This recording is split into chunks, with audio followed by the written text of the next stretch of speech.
تمہیں سورہ قریش کا ایسا کمال بتاؤں جو زندگی میں تمہیں کہیں نہیں ملا۔ وہ یہ کہ اگر چاہتے ہو کہ ساری کائنات کے خزانے جو زمین کے نیچے دفن ہیں اور وہ اللہ کے علم میں ہیں اور اللہ ہی جانتا ہے، تو پھر سورہ قریش کو اپنی زندگی کا ایسا ساتھی بنائیں جو کبھی جدا نہ ہو۔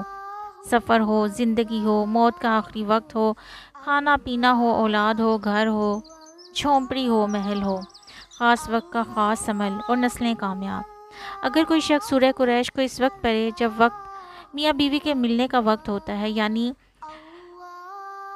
جب انسان اپنے لباس سے جدا نہ ہو، صرف 3، 7 یا 11 مرتبہ پڑھ لے، تو اس سے جو اولاد پیدا ہوگی وہ کبھی بھوکی نہیں ہوگی، افلاس میں نہیں جائے گی۔ اولاد کبھی ننگی نہیں ہوگی، اللہ اسے اچھا لباس دے گا، کبھی بھوک نہیں ہوگی، یعنی ان کو اللہ پاک بہترین کھانے دے گا، کبھی خوف زدہ نہ ہوگی، نہ غم سے، نہ دشمن سے، نہ کسی درندے سے، نہ کسی جادو سے، نہ ہی کسی مشکل سے۔ اور ان کو بھوک کا خوف، غم کا خوف، چھننے کا خوف، لٹنے کا خوف، مشکلات کا خوف، پریشانیوں کا خوف اور مسائل کا خوف ان کو نہیں ہوگا، اور زندگی ان کی آسودہ گزرے گی، رزق برکت لائی اور تنگ دستی گئی۔ میرے رزق میں برکت، میرے مسائل حل، مجھے زندگی میں ترقیاں ملیں، حالات سنورے، زندگی سنوری۔ میں نے غربت، تنگ دستی سے اپنے آپ کو نکلتے ہوئے خود اپنی آنکھوں سے دیکھا۔ میں نہیں نکل سکتا تھا، بہت کوشش کی لیکن نہیں نکل سکا، اور اب ایسا نکلا کہ آج لوگ مجھے مالدار کہتے ہیں، کوئی مجھے تنگ دست نہیں کہتا، کوئی فقیر نہیں کہتا، اور میں اپنی زندگی میں اسی تنگ دستی اور فقیری سے نکلا ہوں، اور ایسا نکلا ہوں کہ میں آگے سے آگے بڑھا۔ حالات نے مجھے بہتر سے بہتر بنا دیا کہ سورہ قریش کو جب 14ویں رات کا چاند ہو اور موسم گرما کو ہو اور صحن میں سو رہے ہوں، تو چاند کو دیکھتے ہوئے یہ سورہ پڑھتے رہیں، پڑھتے رہیں، پڑھتے رہیں، اور اپنی 4 مرادوں کو دل میں لے کر پڑھتے رہیں۔ مراد نمبر 1، فاقہ، تنگ دستی، غربت، معاشی مسائل، کاروبار مسائل، روزگار کے مسائل، تنگ دستی کے مسائل۔ مراد نمبر 2، خوف، کسی انسان سے، کسی جانور سے، کسی جن سے، یا لٹنے کا خوف، گمراہ ہونے کا خوف، فتنوں کا خوف، مشکلات کا خوف، پریشانیوں کا خوف، زندگی کی ناکامیوں کا خوف۔ تیسری مراد، آپ کو کہیں سے امن چاہیے اور اپنے آپ کو ہر حال میں تنگ دست اور بے حال محسوس کرتے ہیں، اور آپ محسوس کرتے ہیں کہ آپ زندگی کے اس گوشے میں پہنچے جہاں کوئی آپ کا ساتھی اور مددگار نہیں، اور آپ کو کوئی حاصل کرنے والا اور ساتھ دینے والا نہیں، اور آپ سمجھتے ہیں کہ آپ تنہا ہو گئے ہیں۔ چوتھی مراد، آپ گناہوں کی گمراہی میں ہیں، زندگی کی لذتوں میں، پھر بد سے بدتر زندگی میں آپ چلے گئے ہیں، اور ولایت چاہتے ہیں، فقیری چاہتے ہیں، تعلق چاہتے ہیں، نسبت احسان چاہتے ہیں، آپ رات کی تنہائیوں میں آنسو چاہتے ہیں، دعا کا لفظ چاہتے ہیں، دعا کا اہتمام چاہتے ہیں، دعا کی طاقت چاہتے ہیں، اور دعا کی تاثیر چاہتے ہیں۔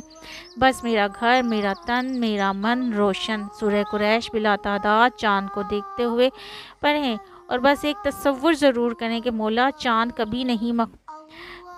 کچھ نہیں مخلوق ہے، تو خالق ہے، تو نے اس چاند میں روشنی ڈالی۔ مولا، میرا گھر بے روشن، میرا تن بے روشن، میرا من بے روشن، میری زندگی میں اندھیرا، میری راہوں میں اندھیرا، میری آنکھوں میں اندھیرا، میری نسلوں میں اندھیرا، مجھے غربت کا اندھیرا، مجھے تنگ دستی کا اندھیرا، مجھے گناہوں کا اندھیرا، مشکلات کا اندھیرا، خوف کا اندھیرا، ذلتوں کا اندھیرا، ظلمتوں کا اندھیرا، ناکامیوں کا اندھیرا میرے اوپر چھا گیا ہے۔ تو جس طرح اپنی تجلی سے چاند کو روشن کرتا ہے، اس سورہ کی برکت سے اپنی تجلی بھیج اور میرا سب کچھ روشن کر دے اور مجھے روشنی دے۔ عمل کا طریقہ ہے، ہر چاند کی 12، 13 اور 14 کو اگر یہ عمل کرتے ہیں تو 3 دن کریں، یا ہر چاند جب بھی روشن ہو 10 دن کریں، کم از کم 14ویں کی چاند کی رات کو کریں، اور یہ باتیں کرتے کرتے سو جائیں۔ اگر آپ چاند کو نہیں دیکھ پاتے، آپ کے پاس وہ ماحول نہیں کہ جس میں چھت یا صحن میسر ہو، لیکن 14ویں کا چاند ہے اور تاریخ 14ویں کی ہے، تو پھر تصور میں یہ عمل کرتے کرتے لیٹ جائیں، چاہے چاند نظر نہ بھی آئے، لیکن یہی تصور ہو اور یہی عمل ہو، آپ کرتے چلے جائیں۔ اپنی نسلوں میں یہ عمل ضرور سکھانا، اپنی نسلوں میں یہ عمل ضرور سکھانا، کیونکہ آپ تو پا گئے، اگر آپ کی نسلیں نہ پائیں تو پھر آپ بھی پا کر آخر کتنا پائیں گے؟ نسلیں آپ کی شاد و آباد ہو جائیں گی۔ اس کو اگر زندگی بھر کا معمول بنا لیں تو آپ پر وہ خیر و برکت کی راہیں کھلیں گی، اور آپ پر وہ رحمت کی اور برکت کے راستے کھلیں گے جنہیں آپ نے کبھی سوچا بھی نہیں ہوگا۔ دل کی سیاہی مٹانے کا لاجواب عمل۔ اس کاپی میں لکھا تھا کہ دل کے اوپر ایک نقطہ ہوتا ہے جو گناہ سے آتا ہے، اور گناہ بڑھتے بڑھتے نقطے بڑھتے چلے جاتے ہیں۔ ان نقطوں کو مٹانے کے لیے سورہ قریش کے اوپر جتنے نقطے ہیں، یعنی اس کے لفظوں پر جتنے نقطے ہیں، اتنی بار دل کے نقطوں کو مٹانے کے لیے روزانہ کسی بھی وقت سورہ قریش پڑھیں۔ جتنے نقطے اتنی بار سورہ قریش۔ آپ کو معلوم نہیں کہ آپ کے دل پر کتنے کالے نقطے ہیں، بس سورہ قریش کے نقطوں کے بے قدر جتنے اس پر نقطے ہیں، اتنی تعداد میں سورہ قریش پڑھیں اور پڑھتے چلے جائیں۔ آپ سوچ نہیں سکتے کہ آپ کا دل کتنا زیادہ مالا مال ہوگا، صحت مند ہوگا، برباد ہوگا۔ دل کیسے آباد ہوگا، آپ کے دل کو کیسے صحت، تندرستی، راحت، رحمت، برکت، شفا، دل کی بیماریاں دور اور دل کی روحانی بیماریاں خطرناک بالکل ختم ہو جائیں گی۔ سورہ قریش کا ایک خاص وظیفہ ہے جو بہت ہی پریشانی کی حالت میں، جب آپ کو کوئی راستہ نظر آ رہا ہو تو آپ نے سورہ قریش کے ہر فے پہ رک جانا ہے، ٹھیک ہے؟ آپ نے سورہ قریش کے ہر فے پہ رک جانا ہے، اور ہر فے پہ آپ نے 3 مرتبہ فَسَيَكْفِيكَهُمُ اللَّهُ وَهُوَ السَّمِيعُ الْعَلِيمُ یہ آیت آپ نے 3 مرتبہ پڑھنی ہے ہر فے پہ۔ ہر فے پہ سورہ قریش پڑھتے وقت آپ نے رک جانا ہے، اور سورہ قریش کے فے پہ رکنے کے بعد آپ نے 3 مرتبہ فَسَيَكْفِيكَهُمُ اللَّهُ وَهُوَ السَّمِيعُ الْعَلِيمُ یہ آیت آپ نے 3 مرتبہ پڑھنی ہے۔